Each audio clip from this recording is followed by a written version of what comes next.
Great, thanks. Hi. Hi. It's late.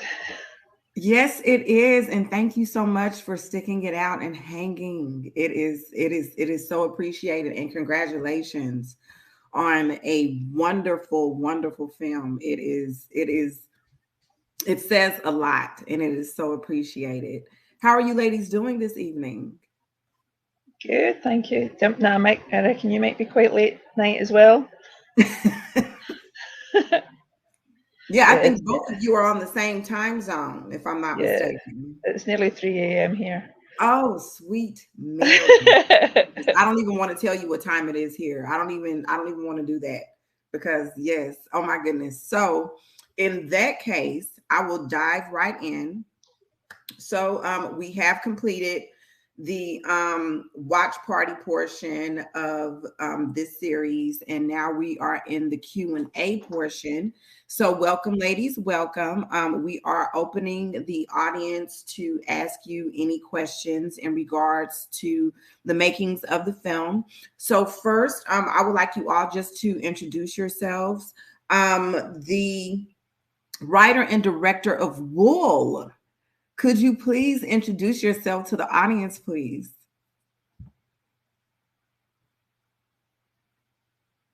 Oh, you're muted. I can't hear you. Got you now. It's good to There hear we from go. you. I got you now. Yeah.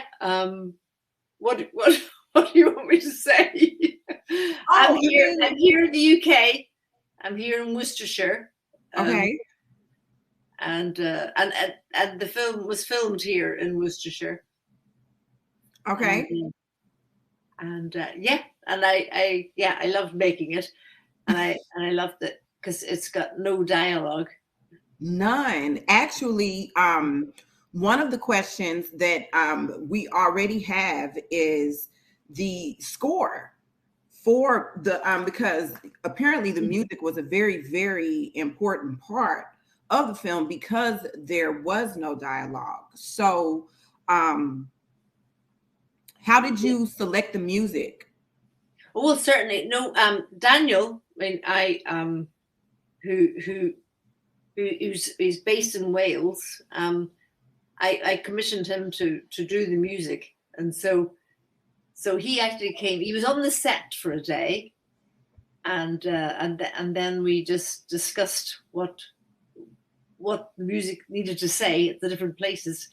So he did all that, including how to do when whenever it came to doing the the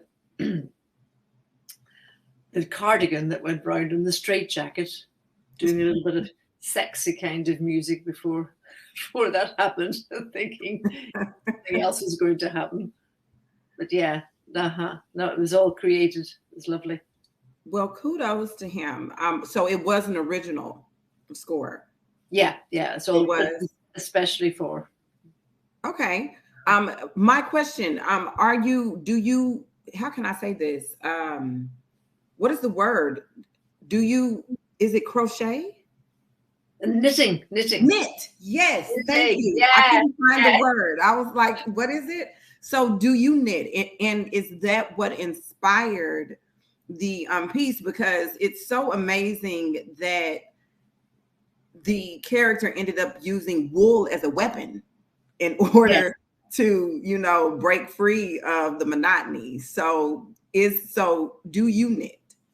No, no, I don't. I did a little bit of knitting for this, but it's based on a true story. Really? Yeah, I know the woman who told me that she had this abusive partner who set her to make sure she didn't go out. He timed her how long it took her to knit a ball of wool, and then when he was going away for 2 nights on a job, he would like set her like a 4 ball wool project, which she had to do. And when she told me this, I just thought, oh my God, the idea of this fluffy wool being used for this control was just, oh, wow, just had to be doing a film. And then to have her then use wool for her escape then. Yeah. So in real life, she actually used the wool to escape. No. No. Okay. She That just was, quit the relationship. well, either way, good for her. Yes. Um, an audience question is, did someone actually physically knit all of those pieces, or were some purchased from a retailer? Oh no, yeah, they were all knitted for it. Some Really? were done by a machine knitter, machine, but they were all created, and then local knitting group knitted the parts because there was, we yeah, there had to be things at different stages. Right, exactly, Yeah, exactly. I especially enjoyed the moment where he brought home the all of the balls, and it was just like he was just covering her up as he yeah, was setting down all of them, like, oh my goodness. You know what I mean? Like, okay, she succumbed in knitting. uh-huh, Um uh-huh. She so disappeared from view. yes, she did. She disappeared from view, just succumbed and engulfed in this world that he had created for her. And it was just very refreshing to see her use that very thing that he wanted her to do to trap him, per Yeah, se. So that was pretty awesome. yeah. Just to push on over, because I know that both of you ladies have been up all night, and oh my goodness. So for the director of Maureen, if you could please introduce yourself. Hi, I'm Fiona. I directed Maureen with an entirely female casting crew. That was one of the main reasons for making the film. I've been working in television for a long time, 20 years, and was doing a project a couple of years ago and was the only woman in the room again, and thought, what would it feel like to not be the only woman in the room? Because I'd worked out in 20 years that I'd had 2 single days where I'd had both female camera and sound at the same time. Worked with various women over the years, but that was the only time in 20 years I thought. So that was one of the impetuses. And I had a young writer and a producer together, and I said, let's write me a two-hander that we can shoot in a weekend, and let's just make it. And we crowdfunded it, and we made it. That that is awesome. I guess you pretty much just answered my next question. So is that what inspired you to get involved in this project, is because there was a female writer and it was an all-female crew, or at what point did you come into the project? It was my idea.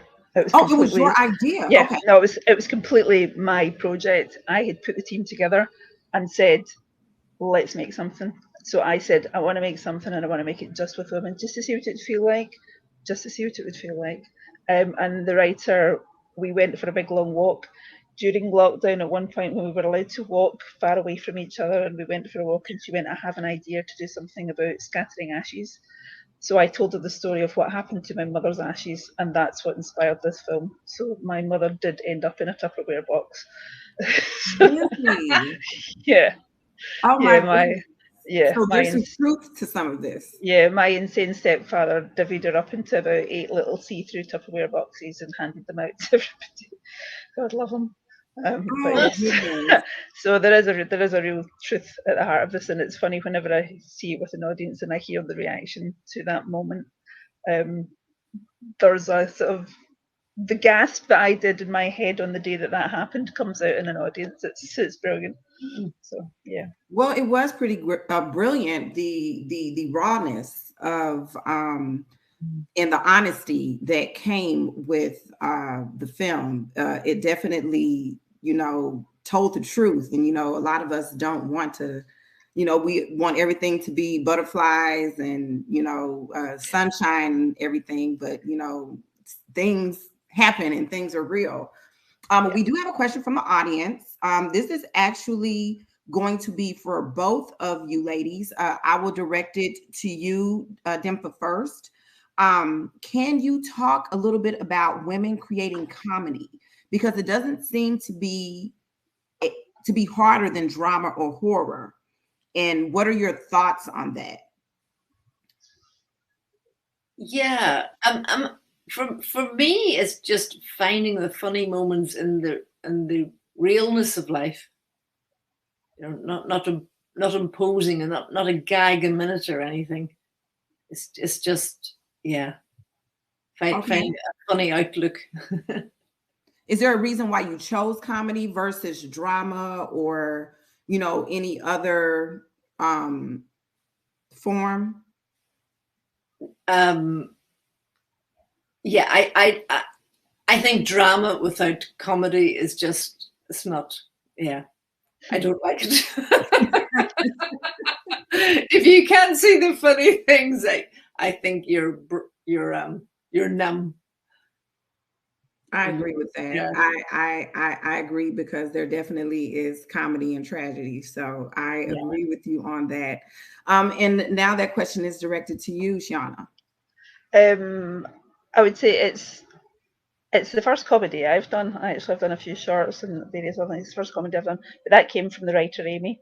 It was her that wanted to write a comedy, and I just enjoyed going with that. I agree with them that, let's say, the film was inspired by a particularly surreal, humorous moment of real life, where at that moment where I could just hear my late mother's voice going, "What the hell is he doing?" I would say that I think comedy might be harder than drama or horror, though. I think comedy can get sidelined a lot in some ways. It's it's the thing that we love watching and we love doing, we love being part of, but it doesn't get the kudos that other firms get sometimes. Right. And I'm not sure why that is. And I think there maybe is a sort of, that's a cliche of women can't do comedy either, but that's been proved wrong tonight. So yeah, it wasn't a conscious choice to do a comedy, but it's been really interesting doing it. It's you get a different experience watching something, because with comedy you hear the reaction, or you can see the reaction somewhere like this. It's harder to tell with other things, but no. That's Well, that actually, what you actually how you actually responded actually leads me to another audience question. Is for the both of you again, did either of you test the audience for their reaction to see what parts they laughed at? Whoever wants to respond first. No. No. No, you kind of just make the film and hope people like it. It's not really the opportunity to test it. The first time I watched with an audience was at its world premiere at the Edinburgh Film Festival 2 months ago, because obviously none of us, we couldn't do casting crews during all this. Oh, so there was that moment where the cast and about 5 of us all were able to be there together for the first time, and there was that moment of going, will they laugh? Because the thing with Maureen is, you're not quite sure you can laugh. You kind of need someone. My husband set it going at that first screen. He says, "I'm going to laugh at this point so that everybody knows they're allowed to laugh," because it is so dark. So I suppose we tested that audience in that way. So but no audience testing and then recutting. No, you can't do that in short film world, I don't think. Well, way to go for support. Wait for your husband to support and put a good laugh in there to give people permission. For you, Dempha, did you do any kind of audience testing or anything? No, but it's interesting. Depending on people's experience, when the stacking up of all those balls, there's some people who laugh at that. Like, that's really funny, and some people go, "Oh." So. Very right. It can be funny or it can be very suffocating. Yeah. And a question from an audience member for you, Dempha. Why did you decide to have no dialogue? Yeah, that was interesting, because it was quite telling a story, and it was because one of my old screenwriting lecturers who was keen on no dialogue suggested it. And then I thought, yeah, it's because she has no voice in this relationship. So it was for that. And then also, I mean, he doesn't really have a voice either, because it's just become the way things are. So yeah, I loved it. And there were some people who read the script and then later they said, yeah, well, you took out the dialogue when it came to filming. I said, no, there was never any dialogue in it. There was, but they had invented the dialogue when they read the script. I mean, but it was interesting. It was interesting that you took that route because the actions alone just said everything. It did all the communication. The way that it was shot did all the communicating. Her idea to get him drunk, her coming up with the idea after he just hands her this paper and just, like, look, this is what I want. And, that just says so much about their relationship. So I think with the no dialogue, I think you pulled it off. So kudos. I think that you really pulled it off. Shiana, I have a question for you. The phone conversation, was that a difficult scene to shoot regarding like the continuity of that? No, because the two actors stayed together and just did it live. So we played it twice and then just cross-cut it. Oh, okay. So one was on the other side and... Yeah, they were just, the one that was not on camera was just standing next to the other one and they just ran the lines as they would have. So the timing was absolutely perfect. So no, it wasn't difficult. But if I'd had two actors that hadn't been prepared to do that, it would have been difficult. I'd have had to read in myself, which was never good. Well, it was done very, very well. It was done very, very well. So kudos to you as well. The two actors were very good friends who they're more, actually not both stage actors, but had worked together on stage but had never filmed together. So it was lovely, and they were really invested in it, and they have been really invested in the film ever since. So it's been good. Well, good.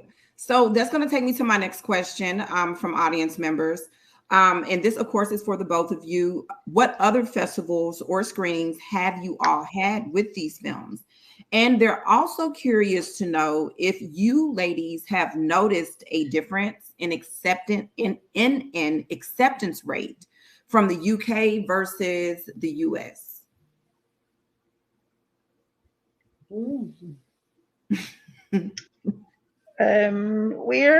I suppose we've actually had 4 screenings in the States in the last 2 weeks, and it's just been a little flurry of, we were in Syracuse last week, and we're in LA at some point, and the Great Lakes Festival up in Pennsylvania, and yourselves. We had one in Paris a couple of weeks ago. I've been going for women's film festivals more because of the feelings behind this film. So in terms of, I've not actually gone for that many UK festivals, but I would say I'm getting into more US festivals than UK festivals. I don't know about you, Dimna. I haven't done a short for 20 odd years, and it's very different now. It's a very different landscape now. There are so many more festivals. The sort of acceptance rate's probably about the same as it was, but you just have to, I don't know about you, Dimna, but it's a lot of festivals you've kind of got to apply to, haven't you, just to get... I haven't applied to that many American ones, though. So I've only had, God, I can't remember, one in Las Vegas and this one. But it does tend to be the ones, the male-dominated ones don't accept the film. Really? Basically, what I've been seeing. Really? Yeah. Okay. Yeah. And which is like, really? Oh, that's so disappointing. Yeah. That's disappointing. You're missing out on something pretty awesome. Yeah. So that's disappointing, but it happens, and that's their loss. So this question again is for Shiana. What all-women cast and crew project is next for you? I do want to do it again. What I'm going to do is I want to do something that is 8 women, or maybe 6 women, or 10 women, however many I can work out, and get 8 female actors and 8 different writers, all to write a little monologue for each actor. And it was really interesting watching yours, Dimna, because I kind of want to shoot it mute, because it'll be easier. I did one shot that was mute. It makes life much easier, and I just want to basically assemble 8 different actors and say to the writers, I'm not sure how I'm going to do it yet. I might almost do it like a lottery and go, right, you've all got a number and pick a number and that's the actor that you get and write for them. And then I've kind of wanted to be very fluid. Again, I have no idea how we're going to fund this. We might just crowdfund it again if we can. It's funding's always a difficult thing. We did pay everybody a little bit on Maureen, which I was really pleased by because I don't like asking people to do it for nothing. So that's the next thing, 8 women, which hopefully at some point will get made in the next year. It should be slightly easier than it was to make Maureen during the pandemic, but who knows what will happen in the next few months. So that's what I'm doing next. That sounds very, very interesting. Another audience member has a question in regards to the pig cookie jar. That was, I got that off eBay because okay.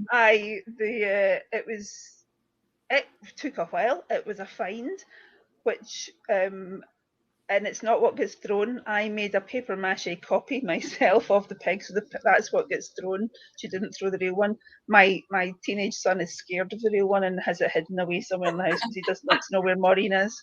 Because it was. I looked at a lot of cookie jars on eBay and found that one, and I can't remember where it came from. It might have come from the States. I think it is an American one because it's just bizarre. It is a very odd thing. So you purposely went out and looked for the for the weirdest looking pig. Yeah, it was because I mean, my production designer, we worked very closely because she actually did the costume as well because I did keep it quite small and there wasn't that much to do because it was quite simple. So I said, I'm going to hunt for this pig.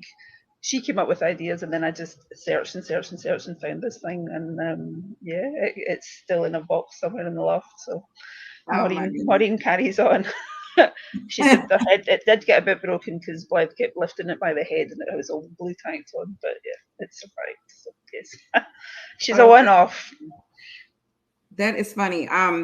Someone else again has a question for you, Shiana. Because you wanted an all-female crew, what was the hardest position to fill? Color grade. You wouldn't believe it. Couldn't get a grader for love nor money. That was one of the reasons for doing it, was to see what jobs would be difficult. I mean, it's one of the things for me as well as a female director. I don't know about you, Dimna, but I find I work in television a lot, and as an older woman as well, we're really rare as directors. Everybody gets kind of sidetracked into producing or executing, and I've fought to stay as a director. So yeah, the colour grade, there was only one woman in Scotland that does that job. Oh wow. And we lost her at the last minute. We waited for her for about 3 months. The film was shot in August and cut like a week later and wasn't completed till middle of the Christmas because we waited for the grade. And we lost her the day before, I think the weekend before we were going to do it, because she got a better paid job, and fair enough, we had to. So we ended up having to go to a woman in London to do it. So me and my DOP were sitting on laptops with the grader down in London on a laptop and doing it all virtually. So that was hard. I didn't have a grip, so I had a female gaffer. Female camera department was absolutely fine. Female sound recordist was tough. There are only 4 that I know of in Scotland. But the woman that I got was brilliant. She was new. We got a new, fairly fresh trainee sound boom op. It was just lovely. So yeah, that was absolutely part of it, to see what would be difficult. And I was actually sharing with someone the other day, talking about, I've been in this business a long time, and people will constantly say, "Oh, it's not as sexist as it used to be," and it's like, well, no, it's not. But it's always a man that says that to me. It's like, really, how would you know? It's better than it was, but it's still there. And there are certain jobs where you don't see women, and certain jobs where you don't see men. And hopefully that is changing. That is changing, but slowly. Slowly, yes, but it is definitely changing. So I have a final question from our audience, because I know that you ladies are exhausted, and thank you so much for being troopers and being soldiers and being these great creators that are giving us this amazing work and challenging us in different ways. Speaking of challenging, this final question is for Dipna. How did you conduct the casting when there was no script or no lines to read? I know, because I already had, I knew they, who plays the woman. And so when it came to the guy, and I had someone, it didn't work out. And then when I was looking for, so what I created was, I set them a task that they had arrived at a conference and their suitcase, and when they opened their suitcase, they found out that their wife who had packed it had made a mistake. So I wanted to see what their reaction was. Yes, I did. That's a good one. Nice idea. So, yeah, because so no script to read. No script to read. So that's a heck of a way to audition. That's good. Yeah. I love it. Ladies, thank you so much. I'm Alicia. I'm the executive director of the film festival. I know I've talked to you both, and I'm so glad that you were able to make it here and staying up late with us. We really felt that comedy is always a good nightly thing, which is not so great for the UK hours. So I really appreciate it. Dipna, I know you're going to be here in person, so those that are Oh, wow. Oh, brilliant. I wish I could come. We are so thrilled that you're coming all the way from London, or England. You're in the city, right? What did you say? Westchester? Worcestershire. Worcestershire. Yeah, I can't say the accent though. I was like Worcestershire, Westchester, could be either one. But yeah, so we're excited to have you. We have you all set up, and we're excited to have you come with us. And Shauna, thank you so much for. We have one of our leaders. She's actually from Scotland, and so we were talking to her, and we're like, "What time is it?" Because we were like, "What's the time difference? Is it different than England? Like, we don't really know." No, it's not that big a country. It's the same. That's different, yeah. Whereas Texas, our state is so big, we actually cross into 2 different time zones. So, I was an hour out because I thought we were starting at midnight, but then I was like, oh no, it's not. But I did see that you were able to join us for our nice the body autonomy stuff. I saw you in there, so you got to see that and those wonderful women. So I hope that you enjoyed that, and I hope that you continue to come to the rest of the screenings and Q&As. We have some more amazing films happening over the weekend, as well as into next week. So, and then Dipna, we'll see you whenever you're here in person. The cafe is still open, so if you do want to go in there and chat the audience, you definitely can talk about the films. You two are not obligated to go because I know it's super late, but if you feel like you want to say hi to the audience and actually talk with them, you can definitely do so. We leave it up to them if they want to go in. So thank you again so much, and for being part of Topaz. No, Thanks for having us. Thank you. Thank you. Have a great night. Okay. Thanks. Yes. Bye. Bye.